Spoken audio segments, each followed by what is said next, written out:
बचने के सभी उपाय करने हैं। अब दूसरी बात, चिंता की बात।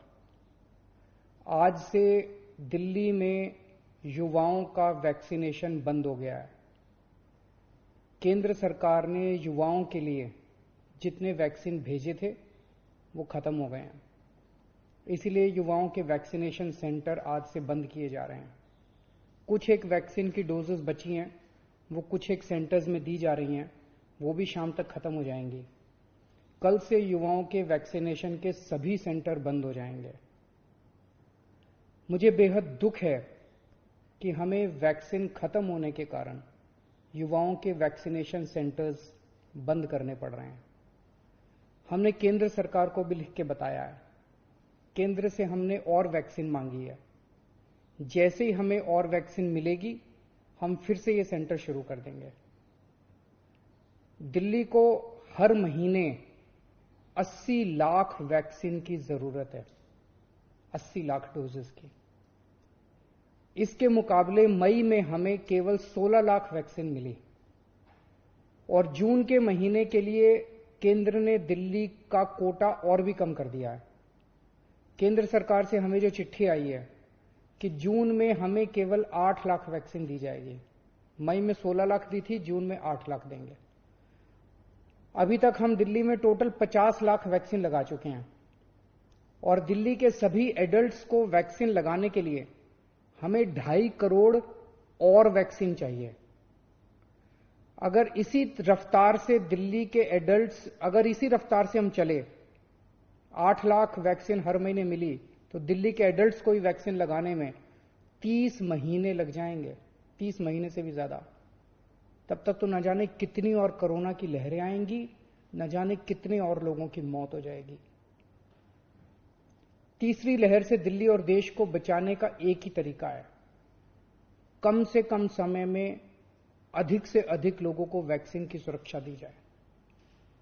बेड, आईसीयू, ऑक्सीजन, दवाई, इन सब की तैयारी तो हम लोग कर रहे हैं, लेकिन कोरोना के घातक असर से बचाने में वैक्सीन ही सबसे ज्यादा असरदार हथियार है। वैक्सीन की कमी केवल सरकार की चिंता नहीं है, आम आदमी भी वैक्सीन के इस संकट से बहुत डरा हुआ है। कल एक अम्मा का फोन आया, बोली मुझे और मेरे बेटे को वैक्सीन लगवानी है। मैंने पूछा अम्मा कितनी उम्र है दोनों की? बोली मेरी उम्र 65 साल है, मेरे बेटे की उम्र 35 साल। मैंने कहा अम्मा युवाओं की वैक्सीन तो खत्म हो गई, आपको लगवा दूंगा।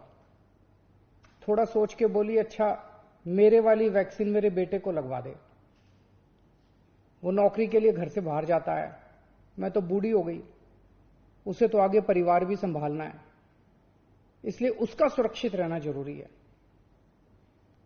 यह सुन के दिल में बहुत पीड़ा हुई। आज वैक्सीन की कमी की वजह से देश में बेहद मुश्किल हालात पैदा हो गए।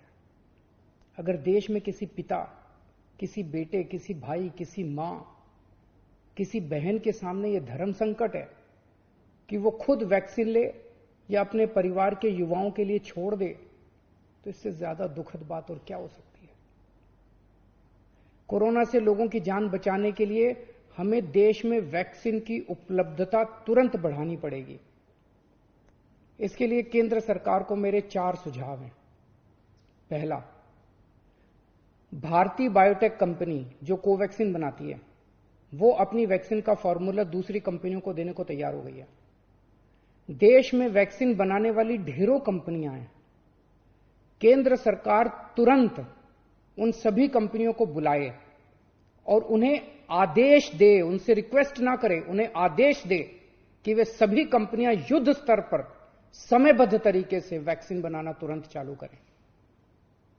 मैं पूरी विनम्रता से कहना चाहता हूं कि इन सभी कंपनियों को अगले 24 घंटे में बुलाकर ये आदेश दिए जाएं। मेरी बात को अन्यथा ना लिया जाए। इस वक्त एक एक दिन कीमती है, इसलिए मैं ये बात कह रहा हूं। दूसरा सुझाव, सभी विदेशी वैक्सीन, जितनी विदेशी वैक्सीन है उनको भारत में इस्तेमाल करने की तुरंत इजाजत दी जाए। ये भी 24 घंटे में होना चाहिए, इसमें भी बिल्कुल देरी ना की जाए। और विदेशी वैक्सीन के जितने निर्माता हैं उनसे भारत सरकार बात करे। अभी भारत सरकार ने राज्यों पे छोड़ दिया कि स्टेट्स बात करें, हर राज्य अपने अपने स्तर पे विदेशी कंपनी वालों से बात करे। ये कोई अच्छा लगता है? भारत के 36 राज्य और यूनियन टेरिटरी हर कंपनी के सामने जाके आपस में लड़ रहे हैं। महाराष्ट्र हरियाणा से लड़ रहा है, हरियाणा दिल्ली से लड़ रहा है, आपस में लड़ रहे हैं सारे इन कंपनियों के सामने। इससे विदेशों में भारत की क्या छवि बन रही है? भारत सरकार उनसे खरीदेगी तो ये कंपनियां भारत सरकार को बहुत ज्यादा गंभीरता से लेंगी और फिर भारत सरकार तो सीधे इन कंपनियों के देशों की सरकारों से बात कर सकती है ना। और भारत सरकार जब इन कंपनियों से बात करेगी तो भारत सरकार तो कई 100 करोड़ की वैक्सीन खरीदने की बात करेगी, तो जाहिर है ये कंपनियां भारत सरकार से कहीं ज्यादा अच्छे से बात करेंगी। तो भारत सरकार को इनसे वैक्सीन खरीद के राज्यों में बांट देनी चाहिए। तीसरा सुझाव, कुछ देश ऐसे हैं, पढ़ने में आ रहा है मीडिया में, कि जिन्होंने जरूरत से ज्यादा वैक्सीन जमा कर रखी है। उनकी जनसंख्या जितनी है उसके हिसाब से उनको जितनी वैक्सीन चाहिए उससे कहीं ज्यादा वैक्सीन वो स्टोर करके बैठे हैं। उनसे भारत सरकार को वैक्सीन लेने के लिए गुजारिश करनी चाहिए, प्रार्थना करनी चाहिए। और चौथा सुझाव, ये जितने विदेशी कंपनियां वैक्सीन उत्पादक हैं उन्हें भारत में वैक्सीन उत्पादन करने की भी तुरंत अनुमति दी जाए। अंत में मेरा केंद्र सरकार से यही अनुरोध है कि दिल्ली को तुरंत वैक्सीन उपलब्ध करवाई जाए ताकि हम फिर से वैक्सीन लगाना चालू करें, अपने वैक्सीनेशन सेंटर खोलें और दिल्ली का वैक्सीन का कोटा भी बढ़ाया जाए। कोरोना की इस लहर में सबसे ज्यादा युवा जिंदगियों का नुकसान हुआ है, युवाओं की मौत हुई है और दिल्ली में इस वक्त युवाओं के कोटे की वैक्सीन खत्म हो गई है।